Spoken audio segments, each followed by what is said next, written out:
আজকের রেসিপি ফুলকপির পরোটা একদম সহজ উপায়ে কীভাবে বানাবেন বাড়িতে দেখে নিন এই ভিডিওটা তাহলে। প্রথমেই বানানোর জন্য ফুলকপির ফুলগুলোকে আমি ভালোভাবে কেটে নিয়েছি, তারপর একটা ব্লেন্ডারের সাহায্যে ভালোভাবে ফুলগুলোকে গ্রেট করে নিচ্ছি।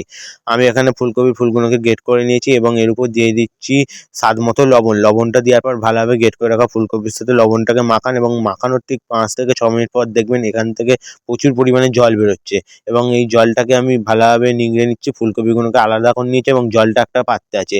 আমি এই জলটা দিয়ে এখন আটাটাকে মাখিয়ে নেব। প্রথমেই নিয়ে নিচ্ছি আটা পরিমাণ মতো, তার উপর দিচ্ছি ফুলকপির জল এবং স্বাদ মতো লবণ দিয়ে আমি এখানে আটাটাকে ভালোভাবে মাখিয়ে নিয়েছি।